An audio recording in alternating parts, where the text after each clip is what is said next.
అందరికీ యేసుక్రీస్తునామమున వందనాలు. ఇంతవరకు దేవుని పిలుపుతో దేవుని దర్శనంతో నడిపించేటువంటి వారిని బట్టి దైవజనుల్ని బట్టి దేవుని స్తుతిస్తున్నాము. ఈ రాత్రి మన అందరూ దేవుని సన్నిధికి వచ్చి ఆయన్ని పాడుటకు, ఆయన్ని స్తుతించుటకు, ఆయన వాక్యాన్ని విని దేవుల్లో బలపడుటకు, రాకడకు సిద్ధపడుటకు దేవుడు ఒక గొప్ప అవకాశం మనకి ఇచ్చి ఉన్నారు. హల్లెలూయా. కనుక దేవుని వాక్యాన్ని ఆసక్తితో మనం వింటాం. ప్రభువా నన్ను దర్శించండి, ప్రభువా నాతో మాట్లాడండి, నీ వాక్కు చెప్పున నన్ను బలపరచండి అని ఆసక్తితో, దాగముతో మనం దేవుని సన్నిధిలో ఉన్నప్పుడు దేవుని సన్నిధిలో మనం చేసే ప్రార్థన ఎన్నడూ వ్యర్థం అవ్వదు. వాక్యంలో రాయబడింది, ఆయన మన ప్రార్థనని ఆలకించే దేవుడు, ఆయన మన మొరలను వినే దేవుడు, నిశ్చయముగా ఆయన మనతో మాట్లాడుతాడు. హల్లెలూయా. బాలుడు సామువేలుతో ఆయన మాట్లాడుతాడు. హల్లెలూయా. ఆయన అధికారి అయిన యోధ సమాజంలో మంచి ఎదిగిన వాడు, అతి మంచి స్థానంలో ఉన్న నికోదేముతో కూడా ఆయన మాట్లాడుతాడు. ఆయన ప్రతి ఒక్కరితో మాట్లాడే దేవుడు. హల్లెలూయా. కనుక ఈ రాత్రి దేవుడి సభల ద్వారా దేవుడు తన స్వరాన్ని వినిపించదుగాక. వినే హృదయముతో, ఆసక్తితో మనల్ని సిద్ధపరచుకుంటాం.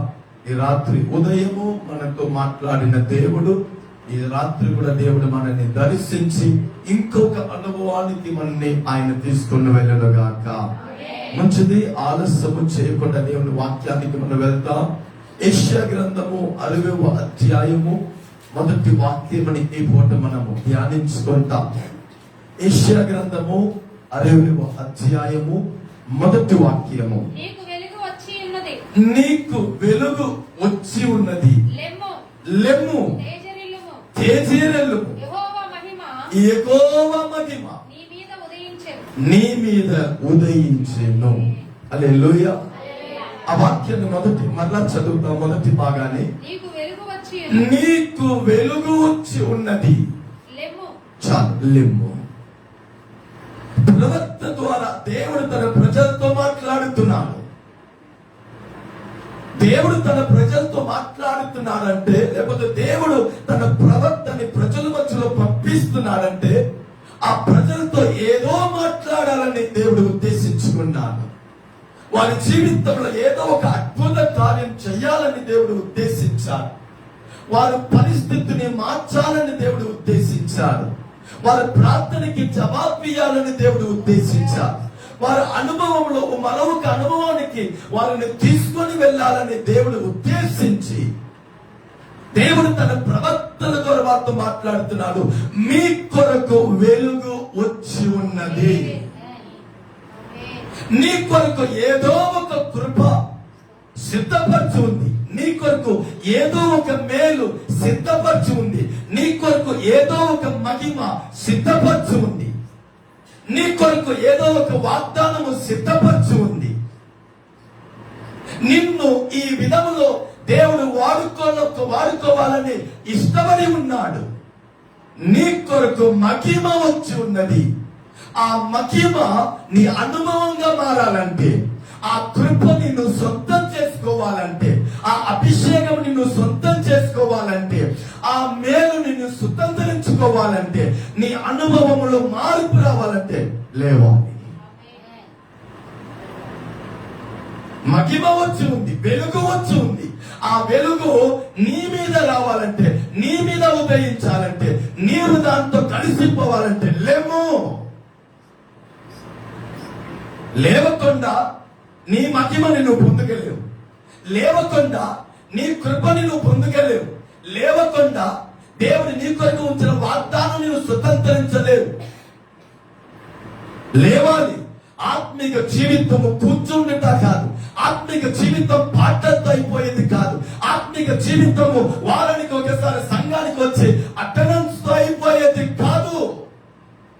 నేను లేవాలి, ఆయన పక్షంలో నిలబడాలి, లేవాలి. ఇది కూర్చున్న కాలము కాదండి. సమయాన్ని మన ఇష్టానుసారంగా వాడుకునే సమయము కాదు ఇది. దేవుని ఉద్దేశముని తెలుసుకోవటానికి నా స్థానాన్ని విడిచి నేను లేవాలి. దేవుడు నా కొరకు సిద్ధపరిచిన ఆ వెలుగుని పొందుకోవటానికి నా అనుభవాన్ని విడిచి నేను లేవాలి. దేవుడు నా కొరకు పంపించిన ఆ వెలుగుని పొందుకోవటానికి నా ఆత్మీయతని, ఆ తృప్తిని విడిచి నేను లేవాలి. నీ వెలుగు వచ్చి ఉన్నది, నువ్వు లేవాలి. విత్తనము విత్తకుండా మన పంటని చూడలేము, అంతేనా? విత్తకుండా పంటని చూడలేము. చదవకుండా ఎగ్జామ్ లో పాస్ అవ్వలేము. పునాది వేయకుండా మనం ఇల్లుని కట్టలేము. పని చేయకుండా జీతాన్ని మనం పొందలేము. దేవుని మహిమ మన కుటుంబం మీద, మన ఆత్మీయ జీవితం మీద, మన వ్యక్తిగత జీవితం మీద, దేవుని ప్రభావం, దేవుని కార్యం మన జీవితంలో ప్రారంభం అవ్వాలంటే మనం లేవాలి. 20 సంవత్సరాల నుంచి సంఘానికి వెళ్తున్నాను అని అనేకులు ఆ తృప్తులకు వచ్చున్నారు. తన పాత అనుభవంలోనే చాలా మందికి వచ్చి ఉన్నారు. దేవుడు అంటున్నాడు, దేవుని మహిమ వచ్చి ఉన్నది, వెలుగు వచ్చి ఉన్నది, నీ వెలుగు వచ్చి ఉంది, నీ కృప వచ్చి ఉంది. నీ కొరకు దేవుడు ఏదో ఒక యూనిక్, ఏదో ఒక విశేష కార్యం లేవాలి. ఇది కూర్చున్న కాలము కాదు. ఈరోజు ఎందుకు ఆత్మీయతలో మరొక స్థాయికి వెళ్ళలేకపోయాము? ఈరోజు ఎందుకు దేవుని వాగ్దానాన్ని, ఎన్నో వాగ్దానాన్ని పొంది ఉన్నాం, ఎందుకు దానిని అనుభవించలేకపోతున్నాము? ఎన్నో తీర్మానం దేవుని సన్నిధిలో మనం తీసుకున్నాం, అప్పగించుకున్నాం, ఎందుకు దాన్ని కొనసాగించలేకపోయాం? హల్లెలూయా. బైబిల్ చెప్తుంది, లేవాలి, వెలుగు వచ్చి ఉన్నది, దేవుని మహిమ నీ మీద ప్రత్యక్షమైపోతుంది. దేవుడు నీ జీవితంలో ఏదో కార్యం చేయబోతున్నాడు. నిన్ను దేవుడు వాడుకోవాలని ఇష్టపడుతున్నాడు. నీకు ఈ కార్యాన్ని తెలియజేయాలని ఇష్టపడుతున్నాడు. నీతో ఈ విషయాన్ని మాట్లాడాలని ఇష్టపడుతున్నాడు. దేవుడు నీకు ఏదో బయలుపరచాలని ఇష్టపడుతున్నాడు. నీవు లేవాలి. బైబిల్లో లేచి వెళ్ళిన వారిని గురించి కదా బైబిల్ మాట్లాడుతుంది. తన స్థానాన్ని విడిచి దేవుని చేత అప్పగించిన వారిని కదా దేవుడు వాక్యం మాట్లాడుతుంది. యేసయ్య ఆ సముద్ర మార్గంగా వచ్చి పేతురుని, యోహానుని పిలువగానే వారితో ఓడని, తన తండ్రిని, తన స్థానాన్ని విడిచిపెట్టి ఆయనతో వెంబడించినట్టుగా బైబిల్ మాట్లాడుతుంది. పేతురు, నువ్వు నాతో నిలబడాలంటే, మనుషుల్ని పట్టేవాడుగా నేను నిన్ను మార్చాలంటే చాపులు పెట్టే అనుభవానికి ముగింపు చెప్పాలి. నా ఉద్దేశం నీ జీవితంలో ప్రారంభం అవ్వాలంటే నీ ఉద్దేశాన్ని నువ్వు విడిచిపెట్టాలి. నేను నీ జీవితంలో ప్రత్యక్షం అవ్వాలంటే నీ ప్రత్యక్షతని నువ్వు ఆపుకోవాలి. నేను నీ జీవితంలో మహిమ పడాలంటే నీ మహిమ నిన్ను తగ్గించుకోవాలి. పిలువగా బైబిల్ చెప్తుంది, వారు లేచి సమస్తని వదిలిపెట్టి ఆయనని వెంబడించాను. లేచారు, తన అనుభవం నుంచి లేచారు, తన బ్రతుకు నుంచి లేచారు, తాను చేస్తా ఉన్న కార్యాన్ని విడిచి లేచారు. వారికి అర్థమైంది, నన్ను పిలిచేవాడు దేవాది దేవుడు, నాకు ప్రత్యక్షమైన వాడు దేవాది దేవుడు. నేను పాపి అని చెప్పిన తర్వాత కూడా నాతో వాగ్దానం చేస్తున్నాడు. నన్ను విడిచి దూరం పోండి అని నేను చెప్పిన తర్వాత కూడా ఆయన నన్ను దర్శిస్తున్నాడు. రా, నాకు నీ కావాలి, నీ జీవితం కావాలి, నేను మనుషులు పట్టేవారిగా మారుస్తానని. నేను పాపి అని తెలిసి కూడా, నేను బలహీనుడని తెలిసి కూడా, నేను దీనికి యోగ్యుడు కాదని తెలిసి కూడా పదే పదే నాతో రా అంటాడంటే ఈయన మనుషుడు కాదు, దేవాది దేవుడు. ఆయన నాతో మాట్లాడిన తర్వాత, ఆయన నన్ను వెతుక్కొని వచ్చిన తర్వాత, నేను నా స్థానంలో ఉంటే మంచిది కాదు, లేచాను. అనేక సారి బలిపీఠంలో నుండి సేవకుల ద్వారా, వాక్యం చదివేటప్పుడు, ప్రార్థించేటప్పుడు, సాక్షుల ద్వారా, సేవకుల జీవితం అనుభవం ద్వారా దేవుడు ఎన్నోసార్లు మనతో మాట్లాడి దర్శించి పిలిస్తే, సమర్పణ చేయమని చెప్తే, ఈ కృపని పొందుటకు లే అని దేవుడు చెప్తే, మనము ఆయన హృదయాన్ని, ఆయన హృదయ తపనాన్ని, ఆయన పిలుపుని మనం పూర్తిగా గ్రహించలేకపోయాం. పేతురు గ్రహించుకున్నాడు. నేను పాపి అయ్యా, నేను మంచివాడు కాదయ్యా అని చెప్పిన తర్వాత నాకు తెలుసు, రా నువ్వు లేస్తే మిగిలిన కార్యములు నేను నీ జీవితంలో చేస్తాను. నువ్వు లేవాలి. అందుకే బైబిల్ మాట్లాడుతుంది, లెమ్ము, నువ్వు లేవాలి. ఇదిగో దేవుని వెలుగు వచ్చి ఉన్నది, లెమ్ము, తేజరల్లు. దాని అర్థం ఏమిటి? దేవుడు మనం కోరుకున్న కార్యము కంటే ఒక గొప్ప ఆశీర్వాదాన్ని మన జీవితంలో సిద్ధపరచు ఉన్నాడు. ఒక మహిమ కలిగిన బ్రతుకుని దేవుడు మనకి సిద్ధపరచు ఉన్నారు. ఒక మహిమ కలిగిన పరిచయాన్ని సిద్ధపరచు ఉన్నారు. ఒక మహిమ కలిగిన కృపావరముని సిద్ధపరచు ఉన్నారు. ఒక మహిమ కలిగిన ఒక జీవితాన్ని, ఒక కుటుంబాన్ని, ఒక భవిష్యత్తుని, ఒక మేలు, ఒక ఆశీర్వాదాన్ని దేవుడు మన కొరకు సిద్ధపరచు ఉన్నాడు. నువ్వు లేవాలి. అప్పుడు అది నీతో కనెక్ట్ అవుతుంది. అది నీ జీవితంలో అనుభవంగా మారుతుంది. దాని ద్వారా దేవుడు మహిమ పొందుతున్నాడు. మహిమ ఎందుకు ప్రత్యక్షం అవ్వట్లేదు? ఆ వెలుగు ఎందుకు మన జీవితంలో ప్రత్యక్షం అవ్వట్లేదు? ఎందుకు ఆ వాగ్దానం మన జీవితంలో ప్రత్యక్షం అవ్వట్లేదు? ఆ అద్భుతము, ఆ సూచన క్రియలు ఎందుకు మన జీవితంలో ప్రత్యక్షం అవ్వట్లేదు? ఎందుకు మనం ఇప్పటివరకు ప్రార్థించి జవాబు పొందలేకపోయాం? విషయం ఒకటే, నువ్వు లేవలేదా? పెద్ద పాపం చేసామని కాదు, దేవుడు చెప్పినట్టు ఆ వాక్యానికి నువ్వు లేచి రాలి. చాలా మంది డిమాండ్ చేసే వాళ్ళు కూడా ఉంటారు. ప్రభువా, పరలోకం నుంచి దిగి వచ్చారు కదా, ఇంకో కార్యం మీరే వచ్చేసారు.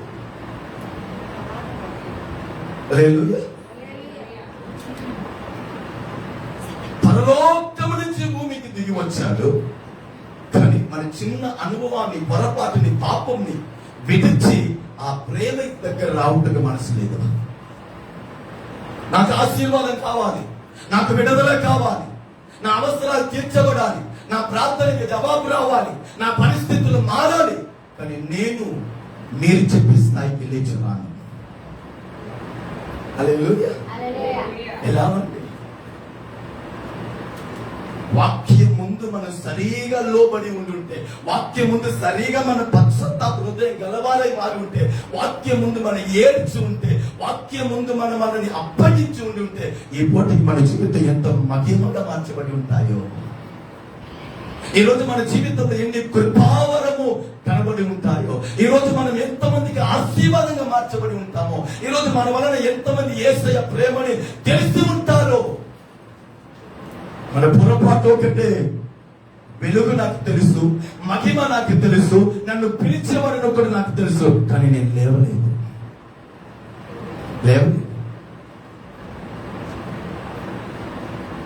హల్లెలూయా. నేను లేవలేదు.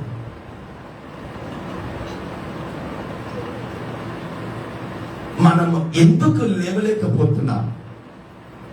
బైబిల్ మాట్లాడుతుంది. యెషయా గ్రంథం 52వ అధ్యాయం, యెషయా గ్రంథం 52వ అధ్యాయం మొదటి 2 వాక్యాలను చూడండి. మనము లేవుటకు, దేవుడు వాక్యం దగ్గర రావుటకు మనల్ని అట్టగించే కార్యము అక్కడ మాట్లాడుతుంది. సియోను, లెమ్ము, లెమ్ము, నీ బలము ధరించుకొనుము, పరిశుద్ధ పట్టణమైన యెరూషలేమా, నీ సుందర వస్త్రమును ధరించుకొనుము. ఒక్కడైనను, అపవిత్ర ఒక్కడైనను నీ లోపలికి రాడు. ధూళి తుడుపుకొనుము యెరూషలేమా, లేచి కూర్చుండుము.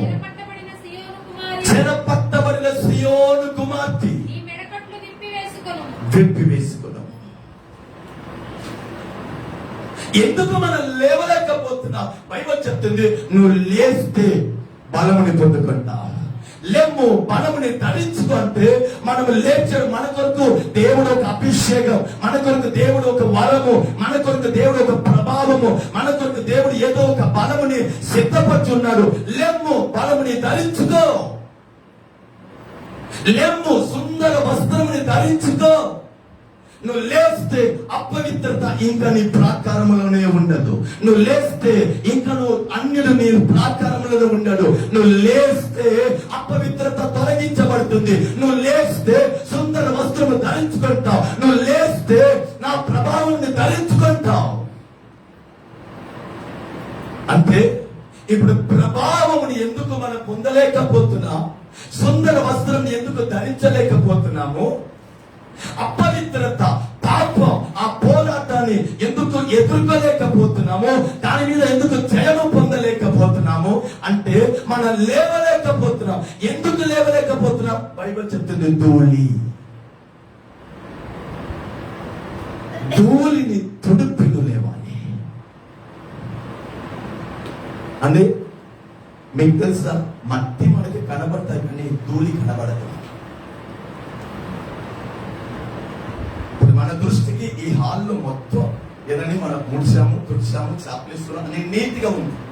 కానీ దగ్గర మనం పరిశోధిస్తే ఖచ్చితంగా ధూళి కనబడతాయి. మట్టి ఇలా ఉంటే మనకి తెలిసిపోయింది, ఒక వస్తువు ఇలా ఉంటే మనకి తెలిసిపోయింది, ఒక పేపర్ ముక్క ఇలా ఉంటే తెలిసిపోయింది. ఏదైనా ఒక వస్తువు రూపంలో ఉంటే చిన్నదో పెద్దదో మనం కనిపెట్టుకోవచ్చు. కానీ ఎంత ఎంత ఎంత మనం చూస్తున్నాం, ధూళి కనబడదు. ఈరోజు రక్షించబడ్డారు, వాక్యం వింటున్నారు, అభిషేకం పొందారు, బలలో చేయవేస్తున్నారు, సంఘానికి వస్తున్నారు, కాணிకేస్తున్నారు, పాడుతున్నారు, అన్ని ముఖ్యమే. కానీ ఏదో ఒక ధూళి. అందుకే మట్టి కనబడతాయి కానీ ధూళి కనబడదు, డస్ట్ కనబడదు. డస్ట్ ఎక్కడి నుంచి ఎగిరి వచ్చింది నాకు తెలీదు.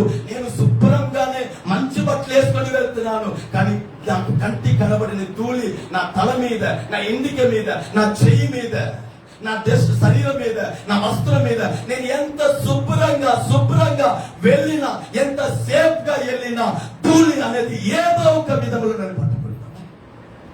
కంటికి కనబడని ధూళి. అదే ఈ రోజు ఎందుకు లేవలేకపోతున్నాము? ధూళి అంటే ఏమిటి? రహస్య పాపం, కంటికి కనబడని ఒక జీవితం. ఈరోజు బాధాకరమైన విషయం, అబద్ధం దేవుని దృష్టిలో ఒక గొప్ప పాపం అనేది చాలా మందికి తెలియదు.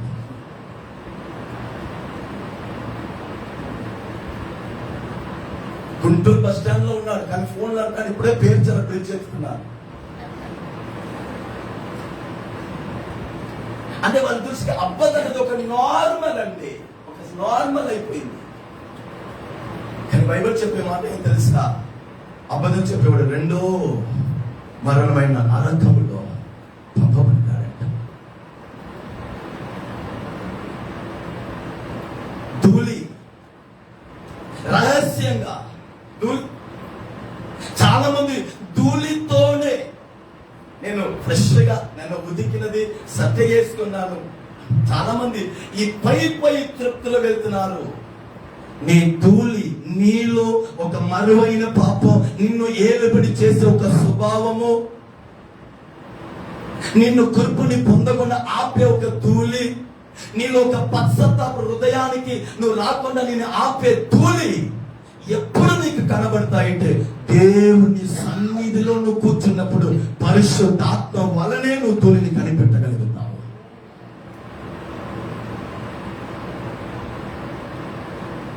హల్లెలూయా. దేవుడు నీ కొరకు ఒక పరిశుద్ధమైన అపవిత్రత లేని ఒక జీవితము, సుందర వస్త్రము,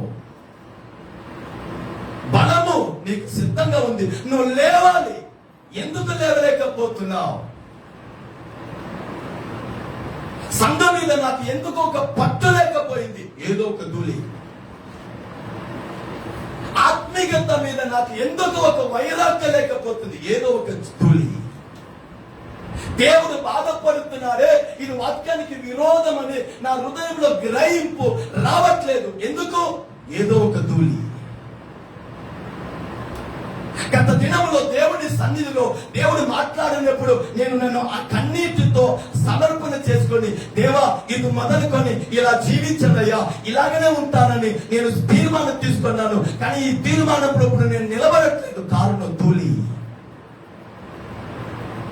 కంటికి కనబడలేదని దానిని మీరు నిర్లక్ష్యంగా తీసుకున్నారు. కానీ ఒక ధూళి దేవుని బలముని పొందుటకు ఆపివేసింది.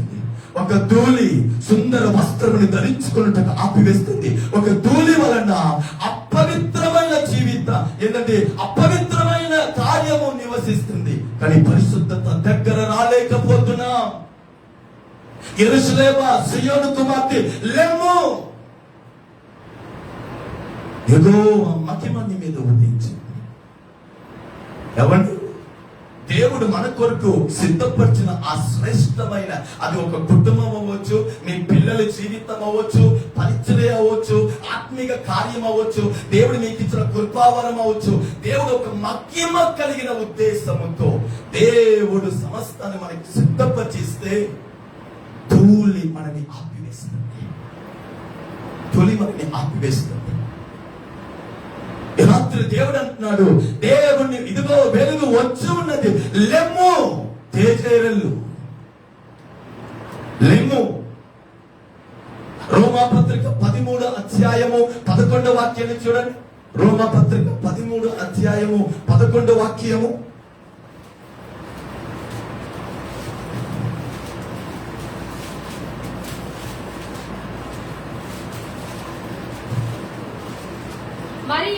మరియు కాలమును ఎరిగి నిద్ర మేలుకున్న వేళ అయినదని తెలుసుకొని అలాగ చేయుడి.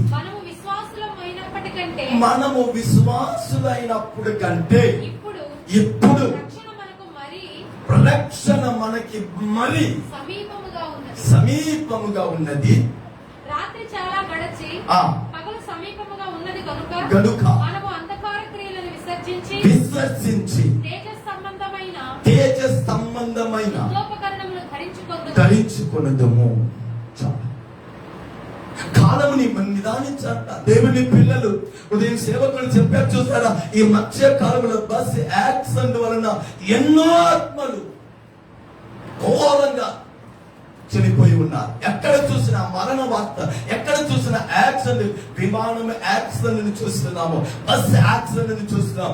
ఎప్పుడు వినని వార్తలను మనం చూస్తున్నాం. సమాజంలో ఎన్నో మార్పుని చూస్తున్నాము, ప్రజల్లో ఎన్నో మార్పుని చూస్తున్నాము, హైటెక్ లో ఎన్నో మార్పుని చూస్తున్నాం, యవనస్తుల్లో ఎన్నో మార్పుని చూస్తున్నాము. కాలముని ఎరగండి. నీ చుట్టూ జరిగే కార్యము నీ హృదయాన్ని తాకాలి. మీ ఉన్న ఇల్లు చుట్టూ ఉన్న కుటుంబాన్ని గురించిన ఒక భారము నీ హృదయాన్ని తాకాలి. నీతో చదివే పిల్లల గురించి ఒక భారము నిన్ను తాకాలి. కాలముని ఎరిగిన వారై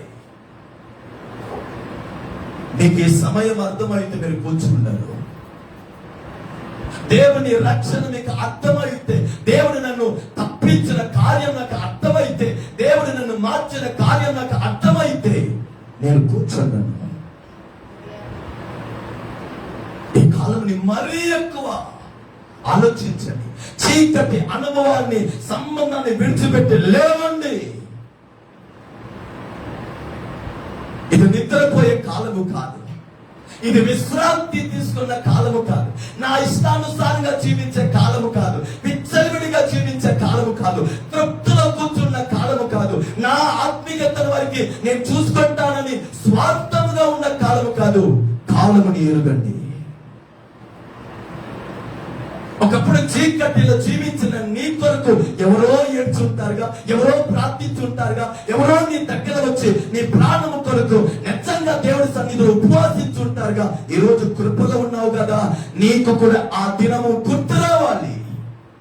నీ పక్కనున్న ఆ చీకటిలో ఉన్న కార్యాన్ని నువ్వు కూడా గుర్తు ఎరగాలి.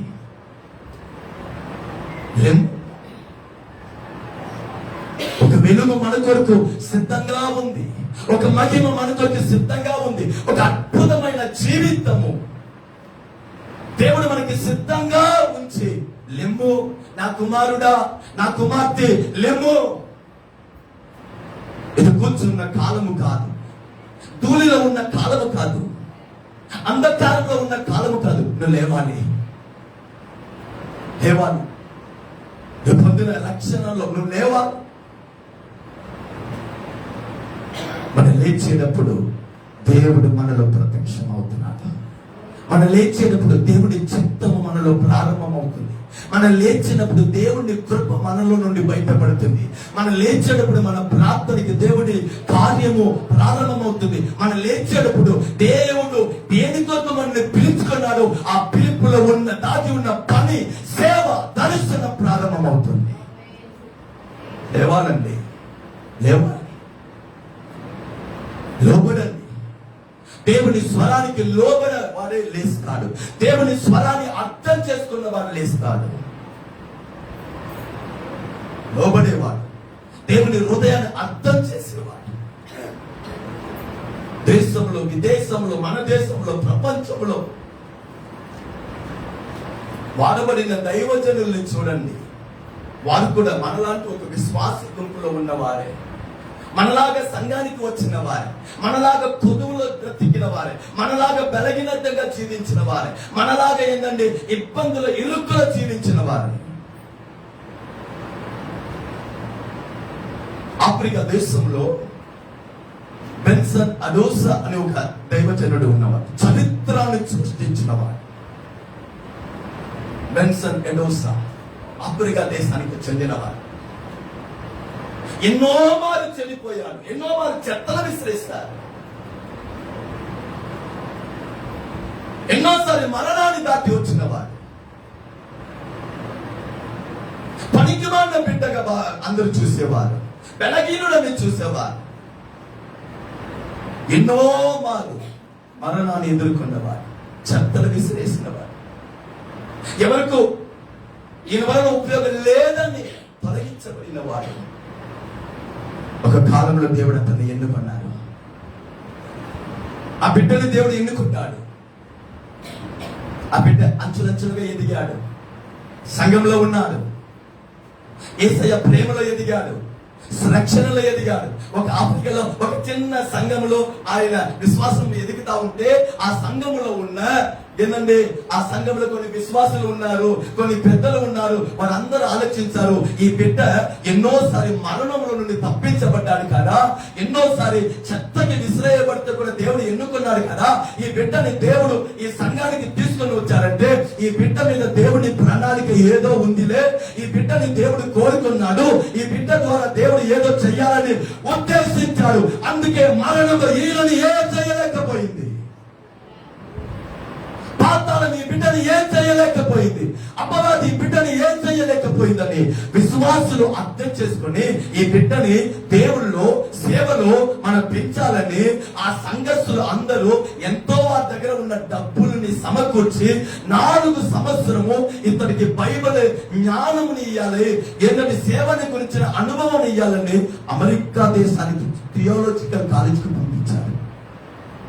ధనవంతుల విశ్వాసులు కాదు, తన చర్చిలో ఉన్న విశ్వాసులు ఎంతో తన దగ్గర ఉన్న ధనముని మొత్తం కలెక్ట్ చేసి, వారికి ఎందుకంటే ఇది అవసరం అంటారా, తనకి సరి అయిన ఇల్లు లేదు, తనకే సరి అయిన పని లేదు,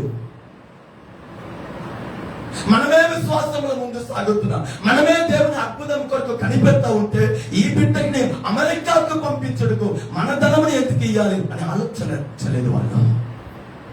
వారికి అర్థమైన ఒక విషయం, ఈ బిడ్డ మీద దేవుని ప్రణాళిక ఉంది, ఈ బిడ్డ మన దేశానికి దేవుడిచ్చిన ఒక వరము, ఈ బిడ్డ ద్వారా దేవుడు రాబోయే దినంలో ఏదో మహిమ జరగబోతుందని సంఘస్థులు అర్థం చేసుకొని తన ధనముని సమకూర్చి ఈ బిడ్డని అమెరికా దేశానికి పంపించారు 4 సంవత్సరము కొరకు. ఈవెంట్స్ నడువు అమెరికా దేశంలో ఒక కాలేజ్, థియాలజికల్ కాలేజీలో చేరుతున్నాడు. ఈ 4 సంవత్సరములు ఆ యవన బిడ్డ తినినది తక్కువ. నా మాట మీకు అర్థమైతే ఇలాగా రేపు మీ జీవితం ఉండదు. ఈ 4 సంవత్సరములు అమెరికాలో ఆ యవన బిడ్డ తినినది తక్కువ, నిద్రపోయినది తక్కువ. ఆ స్టడీ టైంలో వరకే ఆయన ఏంటంటే క్లాస్ రూమ్ లో కూర్చుంటాడంట. ఫ్రీ టైంలో గార్డెన్కి వెళ్ళాడు, పార్క్కి వెళ్ళాడు, అందరితో కూర్చొని మాట్లాడటకు వెళ్ళాడు, ఎవరితో మాట్లాడాడంట. క్లాస్ అయిపోగానే పరిగెత్తుకొని తన రూమ్ లో వెళ్ళి మోకాళ్ళ గెలిచాడంట. దేవా, మా అమెరికాని రక్షించండి అయ్యా, మా అమెరికా దేశంని రక్షించండి అయ్యా, మా అమెరికా దేశంని రక్షించండి అయ్యా. 4 సంవత్సరములో ఆయన నవ్విన రోజు లేదంట, దేవుని పాదములు ఏడ్చిన రోజు ఎక్కువంట. 4 సంవత్సరం వాక్య వింటాడు, వచ్చి ఏడుస్తాడు, మా దేశం అమెరికాని రక్షించండి, మా దేశంలో ఉన్న శాపం మారాలి, మా దేశంలో ఉన్న ఏంటంటే ఆ సైతాన్ని పోరాటం మారాలి, మా దేశం రక్షించబడాలి. ఏడ్చి ఏడ్చి ఏడ్చి 4 సంవత్సరం అయిపోయింది. గ్రాడ్యుయేషన్ తీసుకున్నాడు, సర్టిఫికేట్ తీసుకున్నాడు, ఫ్లైట్ ఎక్కాడు, ఆఫ్రికా దేశానికి వస్తున్నాడు. తన ఆత్మీయ కుమారుడు మన సంఘం నుంచి వెళ్ళిన వాడు వస్తున్నాడని ఆ సంఘంలో ఉన్న 15 పెద్దలు ఏంటంటే ఆనందంతో సంతోషంగా ఆయన్ని ఏంటంటే ఎయిర్పోర్ట్ లో రిసీవ్ చేయాలని వచ్చారంట. ఫ్లైట్ ల్యాండ్ అయింది. ఆయన బయట తన లగేజ్ ని తీసుకొని వచ్చారు. ఈ 15 మంది కూడా మన ఆత్మీయ బిడ్డ అమెరికాలో చదివి వస్తున్నాడు అని సంతోషముతో ఆ 15 మంది సేకరిస్తే ఎంతమంది ఆయనకి సేకరిస్తున్నారో అక్కడే కరెంటు షాక్ తగిలినట్టు కింద పడుతున్నారు. ఆ ఎయిర్పోర్ట్ బయట అందరూ అభిషేకాలు నింపబడి అక్కడే పొరలతో అన్య భాష మాట్లాడుతూ మొదలు పెట్టారట. ఎయిర్పోర్ట్ సెక్యూరిటీ గారికి అర్థం కావట్లేదు, అక్కడ ఉన్న పెద్దలకి అర్థం కావట్లేదు. ఆ 15 మంది సేకరిస్తున్నారు, ఒక అగ్ని వారి మీద దిగి వస్తుంది, కింద పడుతున్నారు, అభిషేకంలో నింపబడుతున్నారు, అన్య భాష మాట్లాడుతున్నారు. దాని వలన అక్కడ ఉన్న సెక్యూరిటీ గార్డ్ వచ్చి, ఈ బెన్స్ అండ్ ఎడోస్ అని మీరు చేసేది కరెక్ట్ కాదు, ఇక్కడ రూల్స్ ఉంది, ఇదని పబ్లిక్ డిస్టర్బెన్స్ అంటే ఆయన అన్నాడు, ఇది నా వలన ఏం లేదండి. ఆ సెక్యూరిటీ గార్డ్ ఆయన ముట్టుకుంటున్నారు, వారు కూడా కింద పడుతున్నారు, అన్య భాష మాట్లాడుతున్నారు. అక్కడ అభిషేక వార్త పూర్తిగా మారిపోయింది. 4 సంవత్సరాలు ఏడిచారండి. కాలముని అర్థం చేసుకున్నాడు. నా దేవుడు చెత్త కుప్పల నుండి నన్ను బ్రతికించాడు, నా దేవుడు మరణముల నుండి నన్ను తప్పించాడు అంటే నా దేశానికి నేను కావాలి, నా దేశానికి దేవుడు నన్ను ఎన్నుకున్నాడని 4 సంవత్సరాలు ఏడిచాడు. అమెరికా దేశంలో నుంచి ఒక అభిషేక అగ్నిని తీసుకుని వచ్చాడు.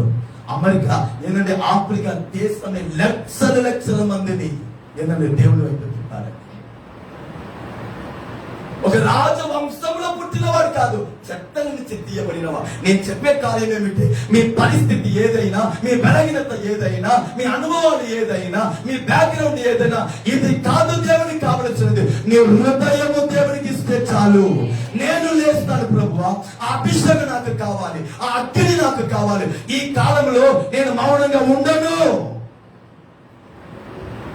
రాణి ఎస్తర్కి ఈ కార్యం అర్థమైంది, కానీ ఎందుకు మనకి అర్థం అవ్వలేదు?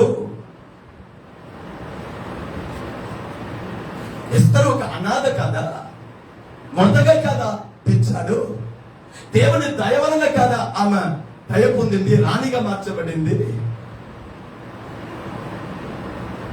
రాణి స్థానంలో ఉన్నప్పుడు మొదటగా ఒక వార్తని పంపిస్తున్నాడు. దేవుడు నిన్ను రాణిగా మార్చాడంటే అతిశయించుటకు కాదు, దేవుడు నీకు ఆశీర్వాదించాలంటే అతిశయించుటకు కాదు, దేవుడు నిన్ను మంచి స్థితిలో ఉంచాలంటే సంతోషించుటకు కాదు. ఎస్తర్ 4:11, ఎస్తర్ గ్రంథము 4:11, 4:14 మొదటగా ఒక స్టేట్మెంట్ చెప్తాడు ఎస్తర్ని గురించి. 4:14 చదవండి. నీవు ఈ సమయమందు ఏమియు మాట్లాడగా నీ ప్రజల మీద మరణము విధించబడింది. ఆమాను ఒక వ్యక్తి శత్రువు లేచాడు, తన ప్రజల్ని చంపబోతున్నాడు, విరోధంగా పనిచేస్తున్నాడు. ఈ కాలంలో నీవు మౌనంగా ఉంటే యూదులకి సహాయమును విడుదలయు దేవుడు మరొక దిక్కు నుంచి మరొకరిని నీ స్థానంలో లేపి పనిని దేవుడు పూర్తి చేసేస్తాడు. నిన్ను విడిచిపెట్టాడు.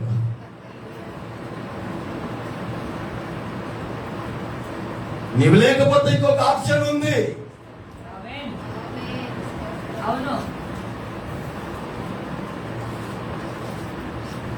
దేవుడు చెప్తున్నాను, ఎస్తర్ నేను రాణిగా ఉంచాను, కానీ నువ్వు ఆ దేశానికి రాని, నాకు కాదు. చర్చికి బయటే రాని, లోపల అందరితో సమానమే. చర్చికి బయటే నేను 50,000 సంపాదించేవాడు, చర్చి లోపల నేను దేవుని బిడ్డ. చర్చికి బయటే 100 మంది నాకు సన్మానం చేసేవారు ఉంటారు, చర్చి లోపల నా ఆత్మీయ తల్లిదండ్రుల మీద ముందు ఒక బిడ్డగా జీవించుకుని నేర్చుకోవాలి. సంఘం లోపల పోస్టింగ్ చూపించకూడదు, సంఘం లోపల నా హెచ్చింపును చూపించకూడదు, సంఘం లోపల నా బ్యాక్గ్రౌండ్ చూపించకూడదు, సంఘం లోపల దేవుని సన్నిధిలో వాక్యం ముందు, పరిశుద్ధాత్మ ముందు, సేవకుల ముందు నా ఆశీర్వాదాలు చూపించకూడదు, నా గౌరవాన్ని చూపించకూడదు, నా పోస్టింగ్ ని చూపించకూడదు. దేవుని సన్నిధిలో నేను తగ్గింపు గలవాడై ఉండటం నేర్చుకోవాలి. దేవుడు అంటున్నారు, ఎస్తర్ నువ్వు రాణిగా మార్చబడ్డావు, ఒక ఉద్దేశంతో రాణిగా మార్చబడ్డావు. నీ ప్రజలని మరణానికి నువ్వు తప్పించాలని దేవుడు నీకు ఈ కృప ఇచ్చాడు. ఆ కృపని నువ్వు అర్థం చేసుకోకపోతే, ఈ కాలంలో నువ్వు మౌనంగా ఉంటే రక్షణ వేరే ఒక దిక్కు నుంచి వస్తాయి, కానీ నీవు నీ తండ్రి ఇంటి వారు మరణిస్తాను. లెక్క అడుగుతాను, ఒకరోజు నువ్వు లెక్క అప్పగించాలి.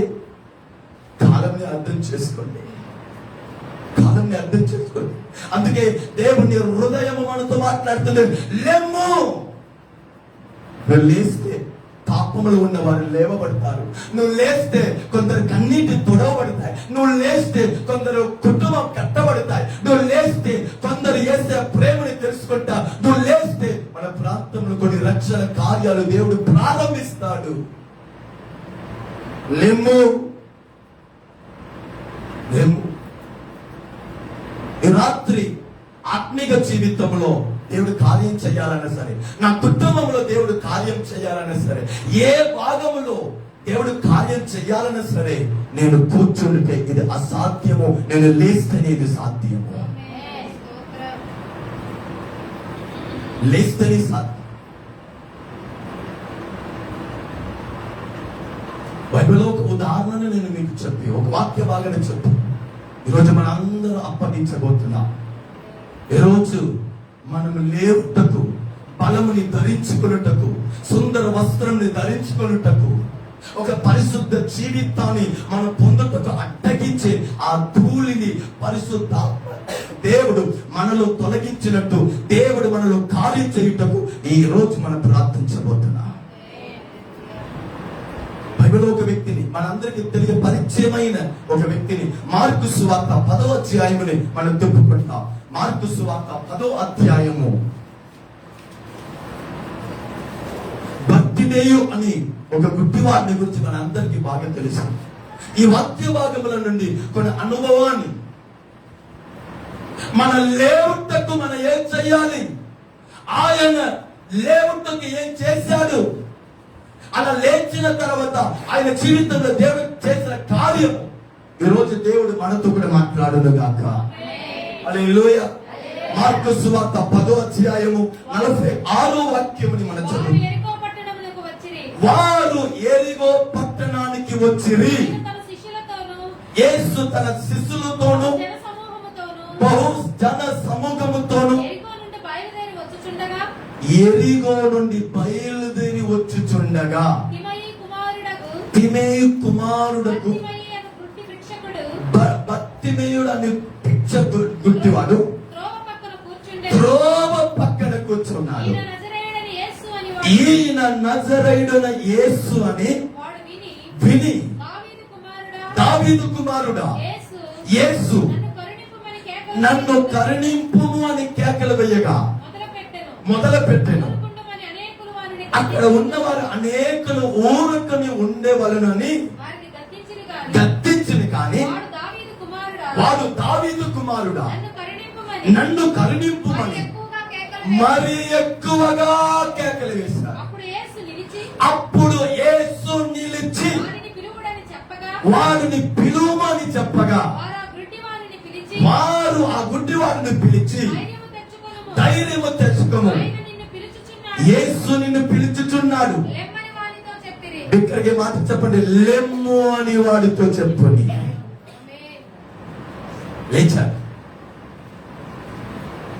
ఆ గుడ్డి వాడు లేవాలని ఇష్టపడితే ఆయన లేవకూడదని ఎంతమంది అక్కడ ఆటంకండి. హల్లెలూయా. కొందరు చర్చలు ఉంటారు, మైక్ పట్టుకోవాలంటే భయం, పాటలు పాడాలంటే భయం. కానీ దేవుని వాక్యాన్ని విని దేవుని మీద ప్రేమని బట్టి వారు కొంచెం లేస్తారు. కొందరు ఉంటారు ఆ చూపు జీవితంలో ఎప్పుడు కూడా మైక్ ముట్టుతారు. అలా కొంచెం లేస్తే వాడిని వీళ్ళు చేపట్టి లేవు, తనతో చేర్చుకోవాలి కదా. ఆహా, నేనుండగా తొన్ని లేస్తావా, అయిపోయింది. కావాలంటే యేసుని వదిలేస్తారు కానీ ఇంకా జీవితంలో పాటకు వరకు లేవడు. ఆ కాలమైనా సరే, ఏ కాలమైనా సరే. చాలా మంది దేవునికి దూరం అవుతున్నారంటే అన్నిటికీ దేవుడే సాతానే కారణమే కాదు, తన తోటి సహోదరుల వల్ల కొందరు కృపలు ఎదగలేకపోతున్నారు, దేవుడి కొరకు వాడలేకపోతున్నారు. ఇక్కడ ఒక బైబిల్ మాట్లాడుతుంది, గుడ్డివాడంటే మీకు తెలుసు, మార్గం తెలియదు. ఆయన బ్రతుకు ఒకటే, ప్రతిరోజు చేయి చాపితేనే ఎవరు ఇస్తున్నారు, ఎంత ఇస్తున్నారు తెలీదు. గుడ్డివాడు అంతే, భిక్ష అడుగుతున్నారు. ఆయన బ్రతుకు, ఆయన భవిష్యత్ అంతే. కన్నవారు ఏమిటి మనకి తెలీదు, బంధుమిత్రులు ఉన్నారో మనకి తెలీదు. ప్రతిరోజు సాయంత్రం ఎక్కడ నివసించేవాడు మనకి తెలీదు. ఎవరానికి అన్నం పెట్టేవాళ్ళు, తెచ్చి పెట్టేవాళ్ళు మనకి తెలీదు. ఆయనను గురించి నాకు ఏం తెలీదు. ఏ ఒక కార్యం రోడ్డు మీద అడుక్కున్నవాడు.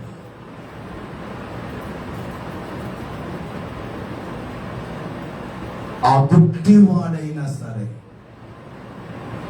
నీ జీవితంలో దేవుని వెలుగు దిగి రావాలంటే నువ్వు లేవాలి. నీ స్థానం నుంచి నువ్వు లేవాలి, నీ అనుభవంలో నుండి నువ్వు లేవాలి, నీ విధానముల నుండి నువ్వు లేవాలి, నీ సరికల్లో నుండి నువ్వు లేవాలి. నాకు ఒక రూలు, మీకు ఒక రూల్ అనేది కాదు. వాక్యం ముందు ప్రతి ఒక్కరు లోబడాలంటే లోబడాలి, ప్రతి ఒక్కరు తగ్గించుకోవాలంటే తగ్గించుకోవాలి, ప్రతి ఒక్కరికి ఆయనకి చోటు ఇవ్వాలంటే చోటు ఇవ్వాలి. అప్పుడు మహిమ ప్రత్యక్షం అవుతుంది, ప్రభావం ప్రత్యక్షం అవుతుంది, దేవుని కార్యం ప్రత్యక్షం అవుతుంది, కృప నీకు ప్రత్యక్షం అవుతుంది, దేవుని మహిమ ప్రత్యక్షం అవుతుంది.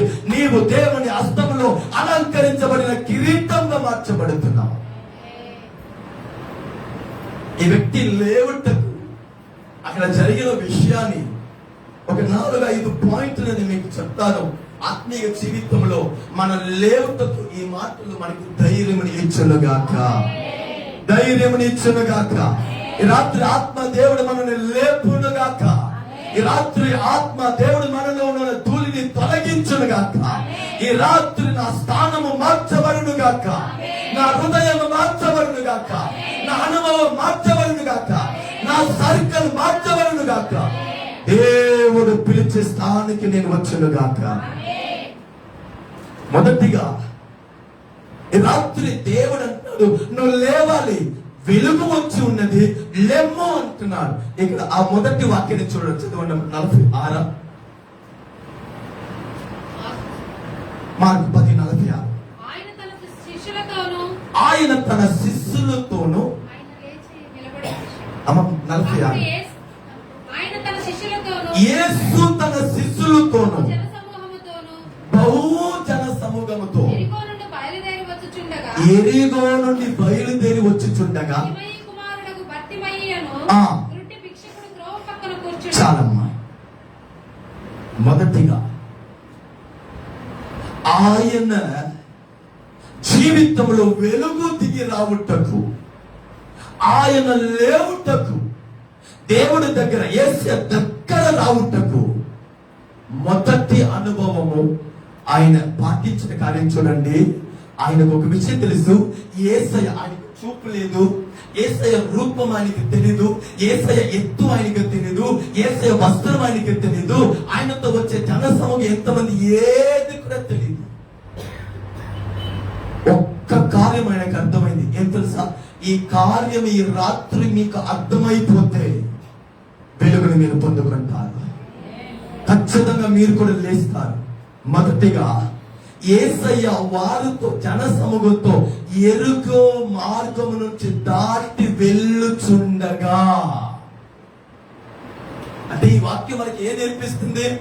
ఈ వాక్యాన్ని ఆ గుడ్డివాడు ఎలా అర్థం చేసుకున్నాడు అంటే, ఒక 5 ఒక 10 లేకపోతే ఒక పావు గంటలో యేసయ్య నన్ను దాటిపోబోతున్నాడు, ఒక్కసారి నన్ను దాటిపోతే మరలా ఎప్పుడు వస్తారని నాకు తెలీదు కనుక ఇదే నాకు సరి అయిన సమయము. కొందరు ఎందుకు ఈ ఆరాధన రాలేదు, ఏముందిలే వచ్చే వారం వస్తాను, ఎందుకు ఈ ఆరాధనకి రాలేదు, వచ్చే ఆరాధన వస్తానులే, ఎందుకు ఈ ప్రార్థనకి రాలేదు, ఏముండలే వచ్చే ప్రార్థనకి వస్తానులే. కృపకి పోగొట్టుకున్నాం. ఈ గుడ్డి వాడికి ఒక్క విషయం అర్థమైంది, నన్ను దాటి యేసయ్య వెళ్తున్నాడు, నన్ను దాటి యేసయ్య వెళ్తున్నాడు. ఈ రోజు నేను లేవుటకు దేవుడు నాకు ఇచ్చిన ఒక అవకాశం ఇది. ఈ రోజు దేవుడిని కలిసే సమయము, ఈ రోజు నేను ఆయన దగ్గర వెళ్ళే సమయము. ఇప్పుడే నేను ఆయన్ని కలుసుకుంటాను. మరలా ఆయనని ఎప్పుడు కలుసుకుంటాను నాకు తెలీదు, మరలా ఆయన ఎరుగోకి ఎప్పుడు వస్తాడో నాకు తెలీదు, మరలా ఈ మార్గం దాటి ఎప్పుడు ఎత్తాడో తెలీదు. ఇది నా కొరకు దేవుడిచ్చిన అవకాశం కనుక నేను ఆయన్ని కలుస్తాను. రేపు కూడా ప్రార్థన ఉందిగా, తలపుని తీసేయండి. ఈ రాత్రి నీ మధ్యలో ప్రత్యక్షమైన వాడిని నువ్వు పట్టుకోవాలి. రేపు ప్రసంగం ఉంది, రేపు సాయంత్రం ప్రసంగం ఉంది, ఎల్లుండి ఆరాధన ఉంది, ఉపవాసం ఉంది, రేపు చూసుకుంటాం. నష్టపోతారు. ఇప్పటికి వందల అవకాశం దేవుడు మీకు ఇచ్చి ఉన్నారు. వందల సార్లు దేవుడు మీ దగ్గర వచ్చి ఉంటారు. వందల సార్లు దేవుడు నీకు మాట ఇచ్చి ఉంటారు. వందల సార్లు దేవుడు నిన్ను క్షమించి ఉంటారు. వందల సార్లు దేవుడు నీకు పాత కార్యాలను గుర్తు చేసి ఉంటాడు. కానీ ఈ రోజైనా నీ మధ్యలో ప్రత్యక్షమైన వారిని పట్టుకో. ఆ గుడ్డివాడికి ఒక విషయం అర్థమైంది, ఈ ఎరుగో మార్గంలో నేను జీవితం అంతా భిక్ష అడుగుతున్నాను, నజరేయుడైన యేసు నన్ను దాటి వెళ్తున్నాడు, నన్ను దాటిపోయి వాడిని నేను మిస్ చేయను. ఈ రాత్రి దేవుని వాక్యాన్ని నేను మిస్ చేయను. ఈ రాత్రి దేవుని స్వరాన్ని నేను నిర్లక్ష్యం చేయను. ఈ రాత్రి దేవుని స్వరానికి నేను లోబడతాను, నిర్లక్ష్యం చూపించను, విధేయత చూపిస్తాను. ఈ రాత్రి నేను లేవుటకు దేవుడు నాకు ఇచ్చిన సమయం. చాలా మంది లేవకుండా ఉండటానికి ప్రధాన కారణం చెప్పనా, ఎన్నోసారి దేవుడు అవకాశం ఇస్తే ఆ అవకాశం నేను చాలా మంది సద్వినియోగం చేసుకోలేదు. వీడికి ఒకే ఒక అవకాశం వచ్చింది, సద్వినియోగం చేసి మన మంచివాళ్ళ ఆయన మంచివాళ్ళ. నీకు వారంలో 4 ప్రసంగాలు 5 ప్రసంగాలు అదే ఎక్కువ, దాంతో మధ్యలో ఉపవాసం అదే ఎక్కువ, ఇంకా ఆన్లైన్ ప్రేయర్ అదే ఇంకా ఎటువంటి కూటాలు. కానీ ఆ అవకాశం నా కొరకు, నా జీవితం కొరకు దేవుడు ఇచ్చాడని గ్రహింపు రాలేదు. కానీ ఆయన హృదయాన్ని చూడండి, ఎరిగోని దాటి వెళ్తున్నాడు, నన్ను దాటి వెళ్తున్నాడు. నేను ఇంక మీద గుడ్డివాడుగా ఉండకూడదంటే, భిక్ష అడిగేవాడుగా ఉండకూడదంటే, ఈ రోడ్డులో కూర్చున్న ఈ బ్రతుకు మారాలంటే ఈ రోజు నేను ఆయనతో కనెక్ట్ అవ్వాలి. ఇది 1000 మందికి వచ్చిన అవకాశమా లేదా నాకు తెలియదు, కానీ ఈ రోజు ఆయన నన్ను దాటి వెళ్ళుట నాకు ఇవ్వబడిన అవకాశం. ఈరోజు మీ పక్కనే ఉన్న వారిని మర్చిపోండి. నా కొరకు నా దేవుడు ఈ రాత్రి వచ్చి ఉన్నాడు. నా కొరకు నా దేవుడు మాట్లాడుతున్నాడు. నాతో ప్రభు ఏదండి మాట్లాడుతున్నాడు.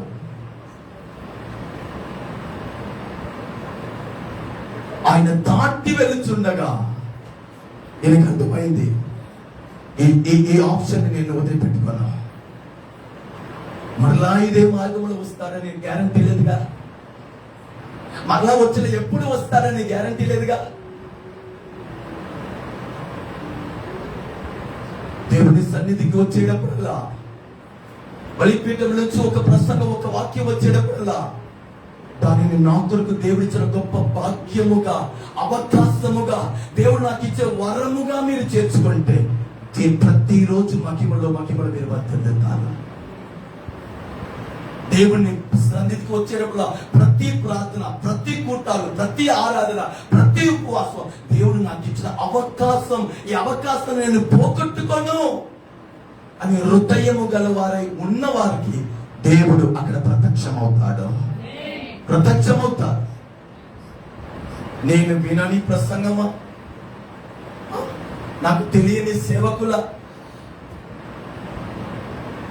అలా ఉంటే వెలుగుని మనం పోగొట్టుకుంటాం, మహిమని పోగొట్టుకుంటాం.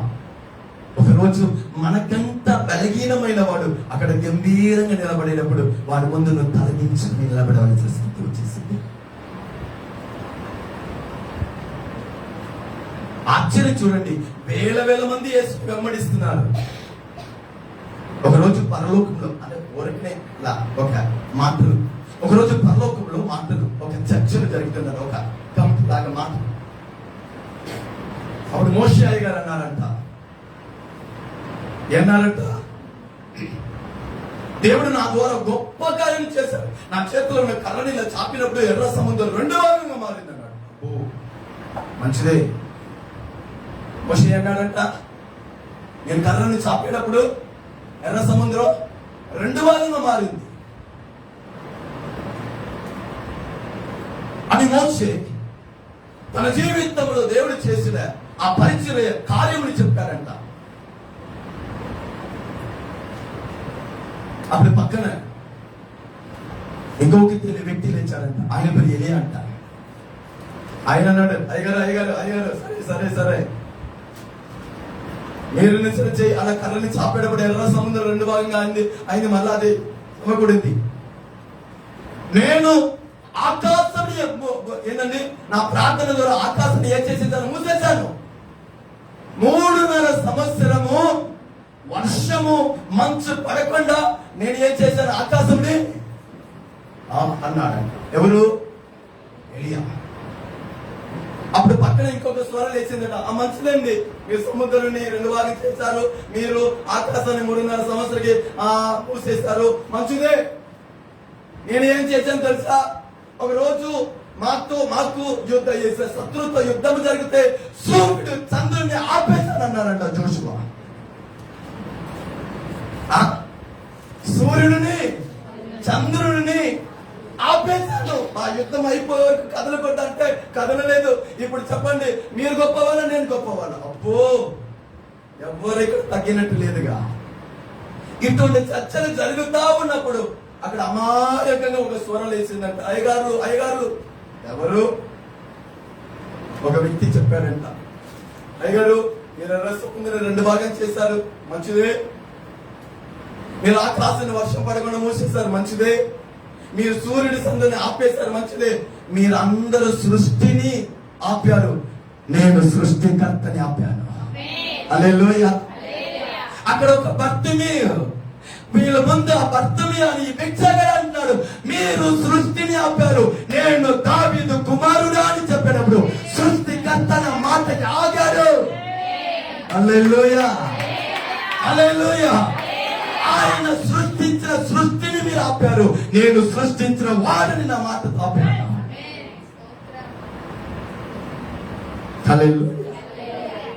దేవుడు మనకి ఇచ్చిన కృప, దేవుడు మన మీద ఉంచిన ప్రార్థన అభిషేకం, దేవుడు మనలో ఇచ్చిన ఆ విశ్వాసము పరలోకము కనపరిచే ఆయుధము. మీరు లేవాలంటే రాత్రి దేవుడు అంటున్నాడు, దేవుడు మీకు ఇచ్చే ప్రతి అవకాశం మీరు సద్దుని చేసుకోవాలి. ఈ రోజు నా రోజు, ఈ రోజు నేను దేవుని దర్శించే రోజు, ఈ సమయము నేను దేవుని మిస్ చేయను, ఈ సమయాన్ని నేను దేవునికి దూరం అవ్వను. అది మాటలు అవ్వచ్చు, ఏదైనా అవ్వచ్చు, నా కొరకు దేవుడు ఇచ్చినది. 2:47 రాయబడింది, ఆయన విని. ఆ వాక్యం చదువుతారా? యేసు ఈయన నజరేయుడైన యేసు అని వాడు విని. చాలమ్మా. రెండోది విని. బైబిల్ చెప్తుంది ప్రకటనలో, ఆత్మ దేవుడు సంఘానికి చెప్పే సంగతులను చెవిగలవాడు వినుగాక. వినాలి. సరిగా వింటే ఎందుకంటే నిద్ర వచ్చింది మీకు? సరిగా వింటే ఎందుకు మీకు నిద్ర వచ్చింది? సరిగా వాక్యాన్ని వింటే ఎందుకు మధ్య మధ్యలో ముందు ప్రాణం ఇచ్చి అరుస్తా ఉంటే మీకు మధ్య మధ్యలో ఏంది దారం వచ్చేది?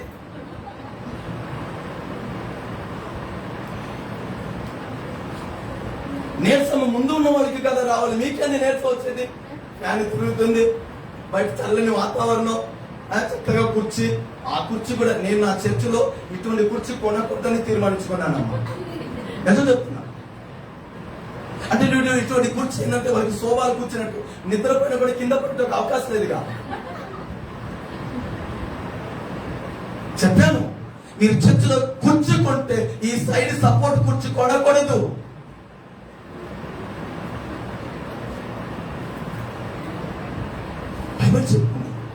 అతడు విని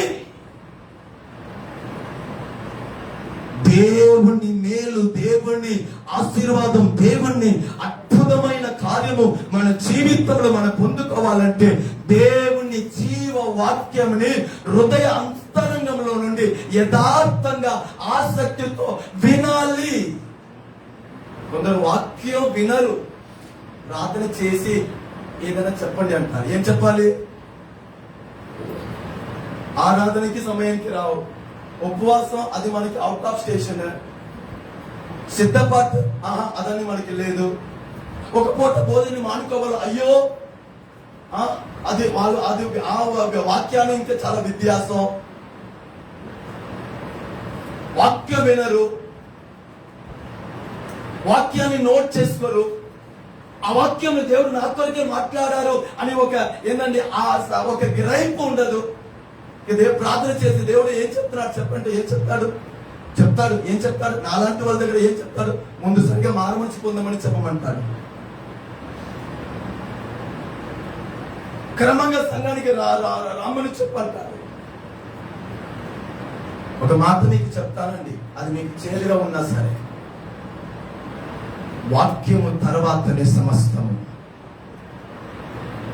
వాక్యానికి లోబడిని వాడు దేవుని ఆశీర్వాదంలో, కృపలో ఎదగలేడు, నిలబడలేడు. ఆత్మ దేవుడు సంఘానికి చెప్పే సంగతులను చెవిగలవాడు వినుగాక.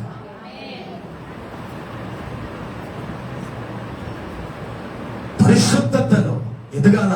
దేవుని వాక్యం మనల్ని పరిశుద్ధపరుస్తుంది. నా భవిష్యత్ ఎలా ఉండాలి? వాక్యమే నాకు బోధిస్తుంది. నా పిల్లలు ఎలా ఉండాలి? వాక్యం నాకు నేర్పిస్తుంది. నా కుటుంబం ఎలా ఉండాలి? బైబిల్ నాకు నేర్పిస్తుంది.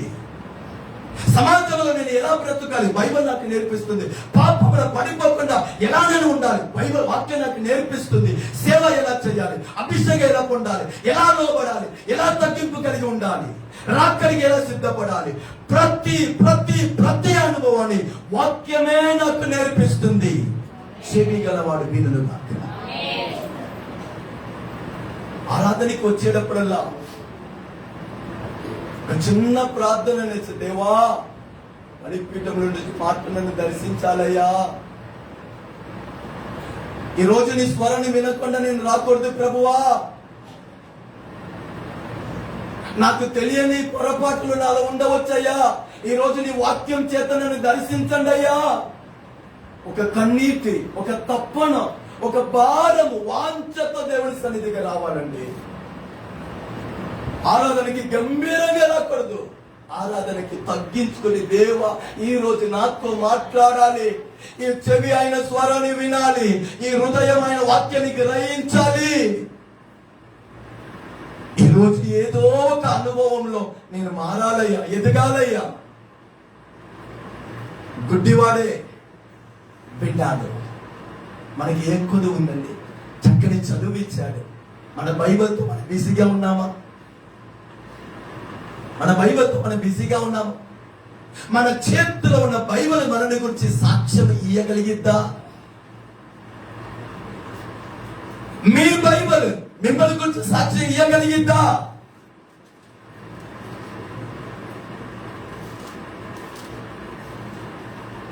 ఈ చేతితో ఎన్నో కార్యము చేస్తున్నాం, ఎన్నో కార్యాన్ని ముట్టుకుంటున్నాం. నీ బైబిల్ ముట్టుకుంటున్నాం. వాడు జీవితం ఇంత అద్భుతంగా ప్రకాశించబడ్డాడు, తేజరెల్లాడు. ఈ రోజు ఆయన ఒక అద్భుత జీవితాన్ని మాట్లాడుకుంటున్నామంటే వాడు లేచాడు. ఆయన లేవుటకు కారణము ఈ రోజు యేసయ్యని కలిసే ఇది నా కొరకు దేవుడిచ్చే అవకాశంగా భావించాడు. రెండోది విన్నాడంట. వాక్యాన్ని వినండి అమ్మా, వాక్యాన్ని వినండి. మీరు ఎంత వింటారో అంతగానే మీరు లోబడతారు. ఎంత వాక్యాలు వింటారో అంతే మీకు యేసయ్య అర్థమవుతాడు. వాక్యం వినకపోతే ఆయన ప్రేమ మీకు ఎలా అర్థమైంది? వాక్యం వినకపోతే పరిశుద్ధత ఏ అర్థమైంది? వాక్యం వినకపోతే కుటుంబం మీకు ఏ అర్థమైంది? వాక్యం వినకపోతే సేవ మీకు ఏ అర్థమైంది? వాక్యం వినకపోతే సంఘం మీకు ఏ అర్థమైంది? వాక్యం వినకపోతే మీ ఆత్మీయుల తల్లిదండ్రులు మీకు ఏ అర్థమైంది? పరలోకం ఎలా అర్థమైంది? రాకడ ఎలా అర్థమైంది? శోధనని ఎలా ఎదుర్కోవాలి?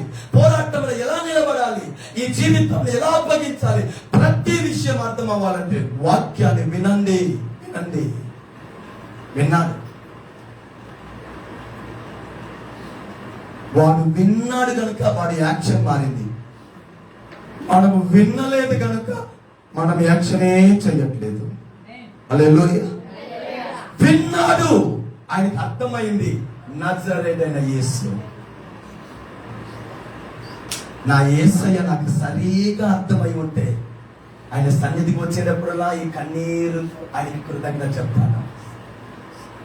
నా యేసయ్య నాకు అర్థమై ఉంటే ఆయన పాదంలో వచ్చేటప్పుడల్లా హృదయాంతరంగంలో నుండి ఆయనని స్తుతిస్తాను. ఆయన కార్యము నాకు అర్థమై ఉంటే నేను సంఘానికి రాకుండా ఉండను. ₹1,00,000 ఆఫర్ వచ్చినా సరే దేవుని సన్నిధిని పొరపాటు కూడా మీరు చేయాలి. వాడికి అర్థమైంది ఈయన నజరేయుడైన యేసు అని. అప్పుడు ఇప్పుడు యాక్షన్కి వచ్చాడు. బైబిల్ చెప్తుంది యేసు, నజరేయుడైన యేసు, దావీదు కుమారుడా,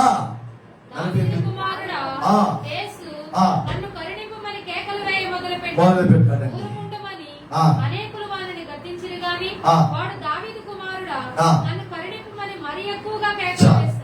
మూడోది కేకలు వేశాడు. ఎవరి దగ్గర కేకలు వేశాడు? పాయింట్ కరెక్ట్ గా అర్థమైందండి.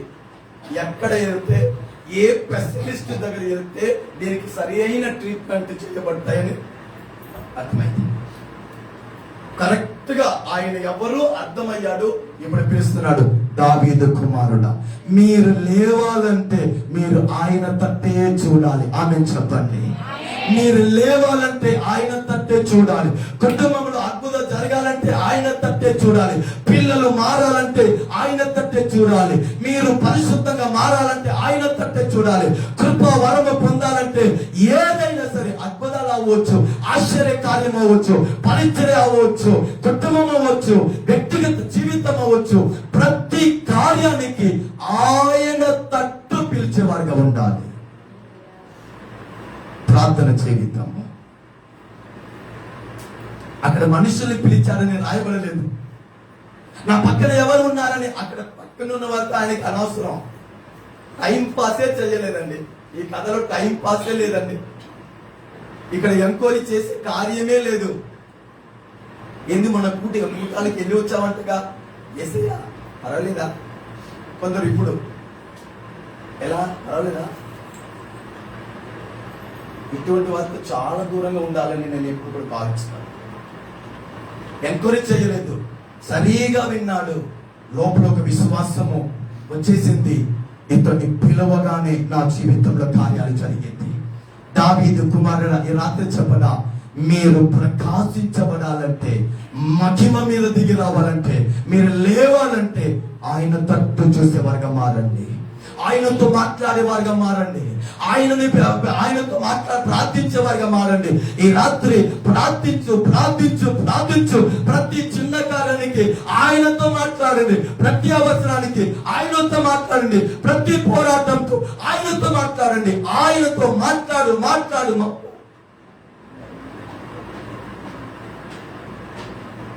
దావీదు కుమారుడు ఈ భూమిలో చాలా మంది కూలిపోయి ఉంటారు, కానీ ప్రార్థించేవాడు ఎన్నడూ కూలిపోయినట్టు చరిత్ర లేదు.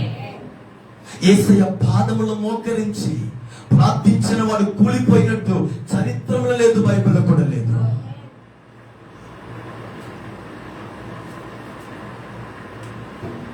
మీ ప్రార్థనని ఎవరి దగ్గర చెప్పాలి, మీ అంశంని ఎవరి దగ్గర చెప్పాలి? ఈరోజు ఒక తీర్మానానికి రండి. నా ప్రతి కార్యముని నా యేసయ్యతోనే చెప్తాను. నా ప్రతి కార్యంని దేవుని పాదములో నేను ఉంచుతాను. నా ప్రతి కార్యంని ఆయనకు మాత్రం చెప్తాను.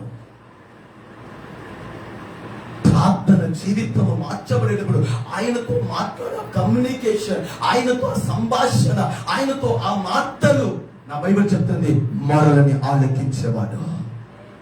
దావీదు అంటాడు, కొండల తట్టు నా కన్నును ఎత్తుచున్నాను, నాకు సహాయము అక్కడి చూస్తుంది కదా. రాత్రి మీరు లేవాలంటే ఆయన్ని పిలిచేవారుగా మీరు మారాలి. సెకండ్ ఆప్షన్ లేదు.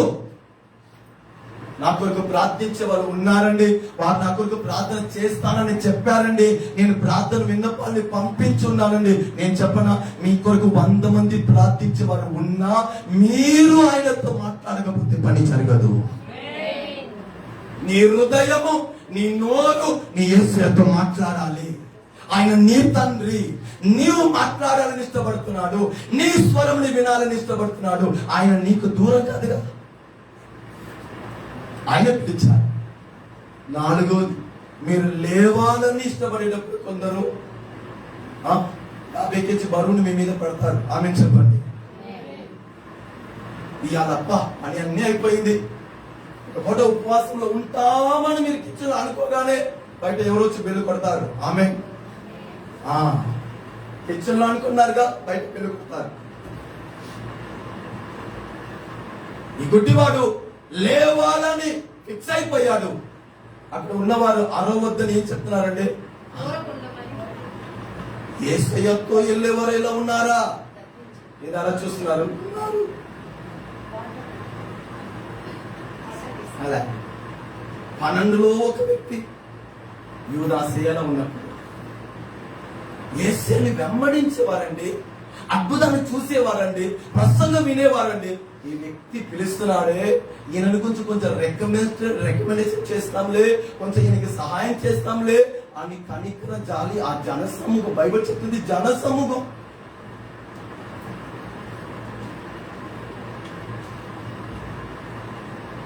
వాళ్ళు చెప్తున్నారు, ఈయన అంటున్నాడు నేను లేవాలి, వాళ్ళు అంటున్నారు నువ్వు లేవకూడదు. ఈయన అంటున్నాడు నేను లేవాలి, ఆయన అంటున్నాడు లేవకూడదు. ఈయన ప్రార్థన చేస్తున్నారు, వాళ్ళు అంటారు నువ్వు ప్రార్థన చేయకూడదు. ఈయన దావీదు కుమారుడు అంటే వారు పిలవద్దు అంటున్నారు. అర్థమైంది ఎటువంటి వాళ్ళ మధ్యలో మనం ఉన్నామనేది.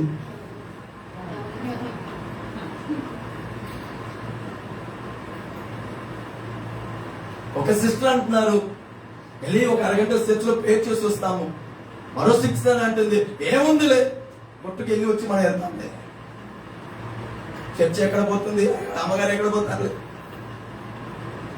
ఈయనకి యేసు అర్థమైంది, ఇంకా నేను కూర్చుండుట, ఈ అనుభవంలో ఉండుట దేవుని చిత్తము కాదు, లేవాలి అని పిలిస్తే నువ్వు లేవకూడదని అంటున్నాడు. ఒక మాట చెప్పనా, పోరాటం నువ్వు ఆత్మీయతలో, కృపలో దేవుని దగ్గర వచ్చేటప్పుడు, పరిశుద్ధతకి దగ్గర వచ్చేటప్పుడు, నీతికి దగ్గర వచ్చేటప్పుడు, దేవుని హృదయానికి వచ్చేటప్పుడు, దేవునికి నిన్ను అప్పగించేటప్పుడు, దేవుని చిత్తానికి నిన్ను అప్పగించేటప్పుడు కొన్ని ఆటంకాలు వస్తాయి, కొన్ని పోరాటాలు వస్తాయి. కొందరు నీ మీద ఎన్నన్ని బలవంతపరుస్తారు. దానిని ఎదుర్కొని నువ్వు లేవాలి. వాళ్ళు నాతో మాట్లాడకపోతే పోనీ, వాళ్ళు ఫ్రెండ్షిప్ ని కట్ చేస్తే చేయని, వారు ఫీల్ అవుతే నా బాధ. ఎవ్వరు ఫీల్ అయినా నాకు ప్రాబ్లం లేదు, ఆయన నా వలన ఫీల్ అవ్వకూడదు. ఇది నా ఉద్దేశం. వాళ్ళు ఫీల్ అవుతారు, వీళ్ళు ఫీల్ అవుతారు. అక్కడ వెళ్ళకపోతే వాళ్ళు కాడు పెట్టారు, నాకు దేంతో సంబంధం లేదండి. నా వలన నా దేశయ్య ఫీల్ అవ్వకూడదు. నా కొరకు ప్రాణం ఇచ్చిన వాడు నాకు సేవ ఇచ్చింది ఆయన, నాకు కృప ఇచ్చింది ఆయన, నేటి వరకు నన్ను నిలబెట్టింది ఆయనే. నా కొరకు రాబోతున్నాడు. ఆయన బాధపడకుండా నేను చూసుకోవాలి. కానీ నేను చెప్పిన ఈ భూమిని మీరు అందరినీ తృప్తిపరచలేరు. మీ మౌనం నాకు అర్థం కావట్లేదు. హల్లెలూయా. సరే, మీకు ఆ ధైర్యం ఉంటే తృప్తిపరచుకోండి.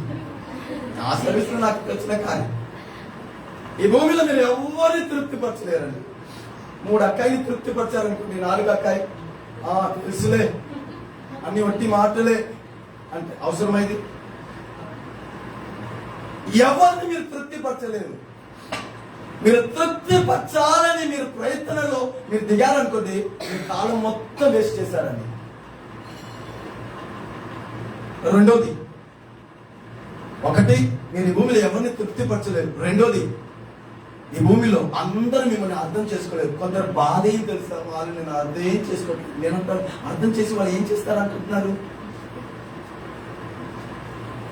వాళ్ళకి నేను అర్థం అవ్వట్లేదు, వాళ్ళకి నాకు అన్నిటి అర్థం అవ్వట్లేదు, వాళ్ళకి నా పరిస్థితి అర్థం అవ్వట్లేదు, వారిని నేను ఎంత ప్రేమించాను, వారికి ఎంత సహాయం చేశాను, వారిని నేను అర్థం చేసుకోవట్లేదు. నేను చెప్పనా, ఆయనలాగా ఈ భూమిలో మిమ్మల్ని వేరే ఎవ్వరు అర్థం చేసుకోలేదు. నేను అంటాను, నన్ను అందరూ అర్థం చేసుకోవాలని ఆశను వదిలేసి నువ్వు అందరినీ అర్థం చేసుకుని నీ మార్గంలో వెళ్ళిపో, బాగుపడు. ఇది నా ఆలోచన. ఇది మీకు 10 మంది ఉన్నారు, 10 మంది కూడా నేను కోరుకున్నట్టే నేను అర్థం చేసుకోవాలంటే కాదు, కుదరదు. ఆ 10 మందిని నువ్వు ఆ కొంచెం అర్థం చేసుకో. వీడు ఇంతే, వీడు ఇంతే, ఈయన ప్రేయర్ విషయంలో ఇలా, ఈయన సంఘ విషయంలో ఇలా, ఈయన ఈ స్వభావంలో ఇలా. 10 మంది వారిని కొంచెం అర్థం చేసుకొని యేసు రక్తమే చేయం, హాయ్ బాయ్ ప్రైజ్ లార్డ్ అని మీరు ఎంత కొంచెమైనా బాగుపడతారు. మిమ్మల్ని అందరూ అర్థం చేసుకోవాలని అనుకుంటే ఇది యేసే రాకడ వరకు కుదరదు. మీరు సిచ్యువేషన్ అర్థం చేసుకొని, మనుషుల్ని అర్థం చేసుకొని, నాకు షేకెండ్ ఇచ్చేవారు ఎవరు, నా పక్కన కూర్చున్నవారు ఎవరు, నా ఆత్మీయతానికి ఎవరు ఆటంగో, నా ఆత్మీయతానికి ఎవరు బలంగా ఉన్నారు, పరిస్థితిని అర్థం చేసుకొని మీ పరిశుద్ధతను మీరు కాపాడుకోండి.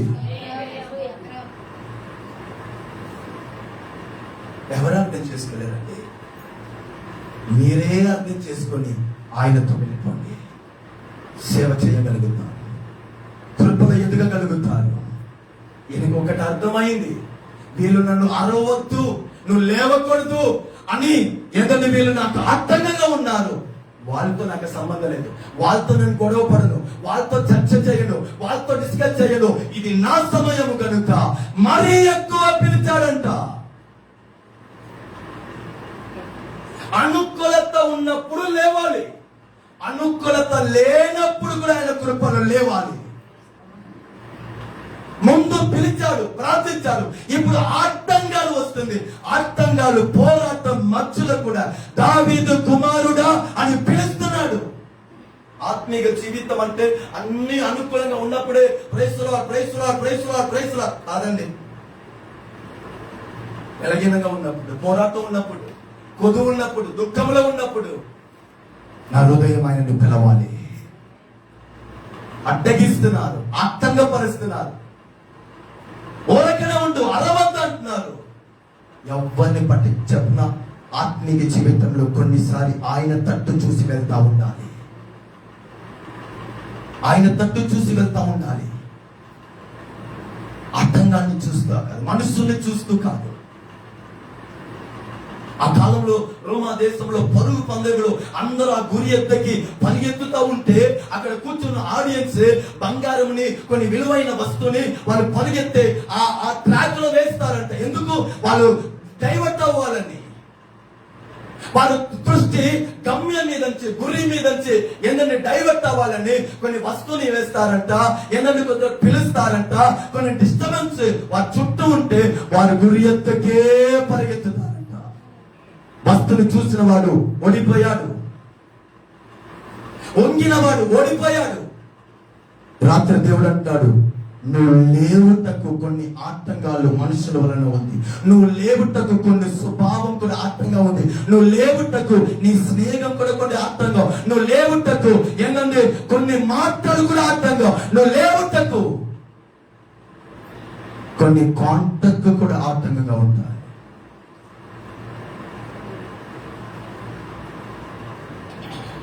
ఈ మిస్టర్తో చాలా జాగ్రత్తగా ఉండండి. హల్లెలూయా. చాలా జాగ్రత్తగా ఉండండి. మన సమయాన్ని, భవిష్యత్తు మొత్తాన్ని తెలిసింది. మామూలుగా ఇప్పుడు ఫోన్ చేశారు, తినారా అని అడిగారు అనుకోండి, మీరేం చెప్తారు? అంటే ఆ క్వశ్చన్కి జవాబు వచ్చినట్టుగా. తినారా అంటే ఫోన్లో మాట్లాడుకుంటారు. ఎవరు? బ్యాచ్ మన వాళ్ళే, బయట వాళ్ళ గురించి ఎందుకు? ఇక్కడ నుంచి విశ్వాసం ఫోన్ చేస్తారు. హలో హలో, తిన్నావా? తిన్నాను అని అట్టించి చెప్తే అక్కడే ఫోన్ ఆపరు. ఏం తిన్నావు? నేను పలానా ఇది తిన్నా. ఎవరు చేశారు? అట్టించి రిప్లై, అమ్మ చేశారు. నాకు తెలుసులే నువ్వు చేసి ఉండవని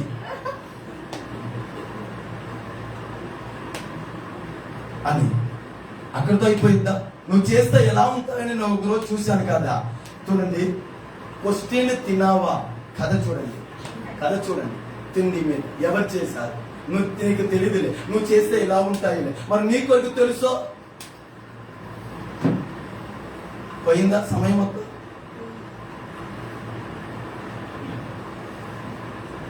అయినా వ్యాప్తిగత.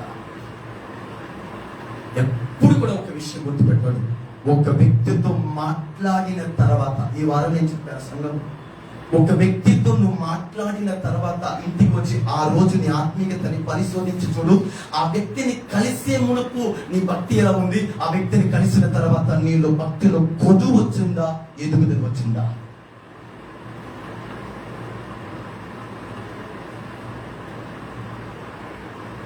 ఒక స్థలానికి వెళ్లే మునుపు మీ ఆత్మీయత, వెళ్ళి వచ్చిన తర్వాత మీ ఆత్మీయత పరిశోధించండి.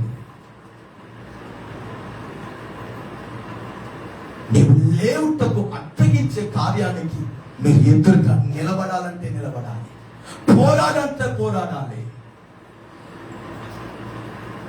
వారు అరవద్దని చెప్పిన మరీ ఎక్కువ ఏం చేశాడండి? కేకలేశాడు. నా బైబిల్ చెప్పే మాట, మీ కేకలకి, మీ స్వరాన్ని మనుషులు పట్టించుకోకపోయినా నా దేవాది దేవుడు ఖచ్చితంగా పట్టించుకుంటాడు.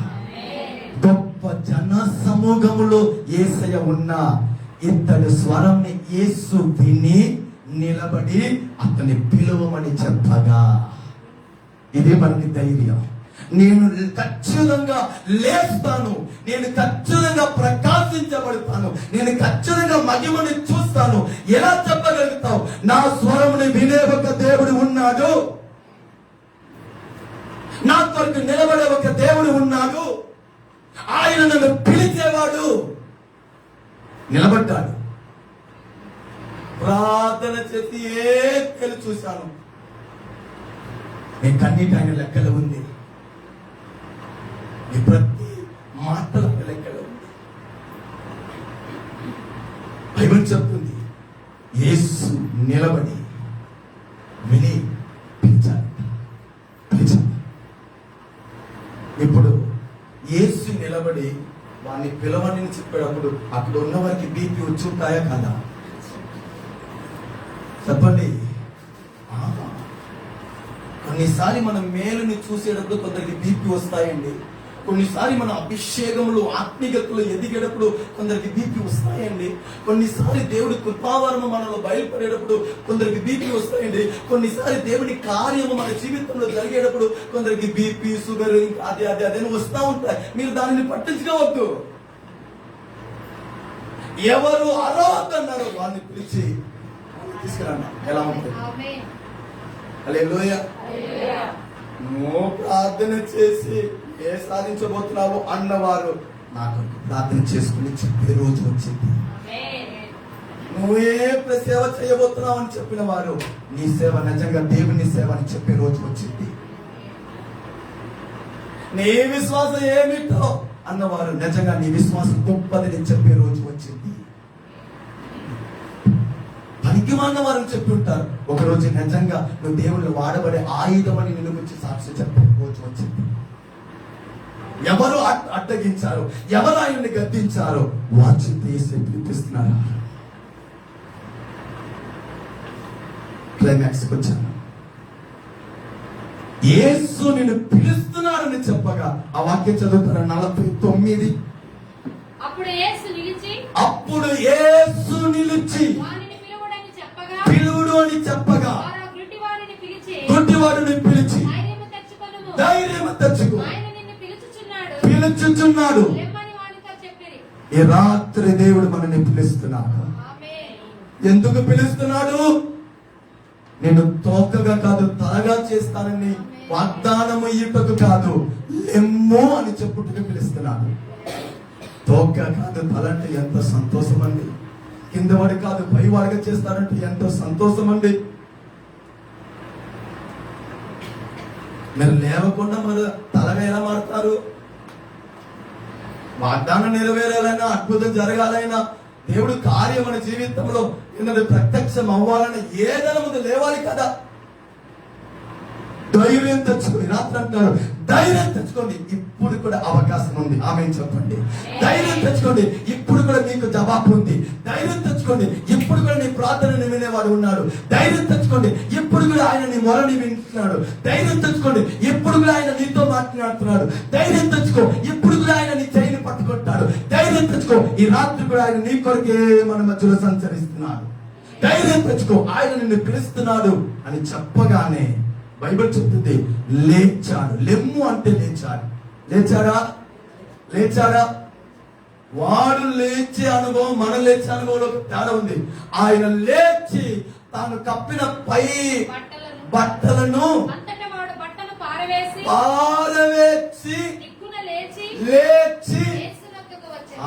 మనము లేచి అదే బట్టలని గట్టిగా పట్టుకొని యేసు దగ్గర వస్తున్నాం. ఇది ఆయనకి మనలో ఉన్న తేడా. లేచాడు, తాను కప్పుకున్న దుర్వాసన వచ్చే ఆ వస్త్రం, ధూళితో నిండిన ఆ వస్త్రం. ఎన్నో మీ భిక్షగాళ్ళని గురించి మీకు తెలుసు. రోడ్ దగ్గర వాళ్ళు వేసుకున్న ప్యాంట్ షర్ట్ బట్టు ఎంత డస్ట్ గా, ఎంత దుర్వాసనగా, ఎంత చూస్తానికి అసహ్యంగా ఉంటాయి. ఎన్నో సమస్యల నుంచి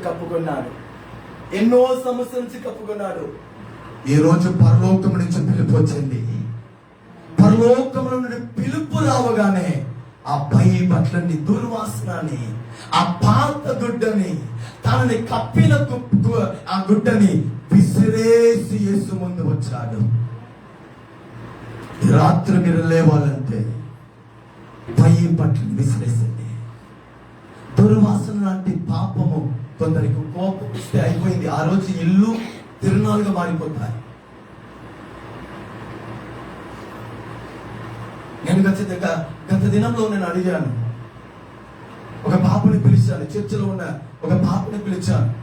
ఆ పాపతో నేను అడిగాను, ఇంట్లో అమ్మ నాన్నని కొడతాడా, నాన్న అమ్మని కొడతాడా అని అడిగాను. ఆ పాప నిజంగా ఏం చెప్పింది తెలుసా? నా అమ్మే నాన్నని కొట్టుకుంటాను అని. మీ కుటుంబంలో కథలన్నీ మారిపోయిందండి.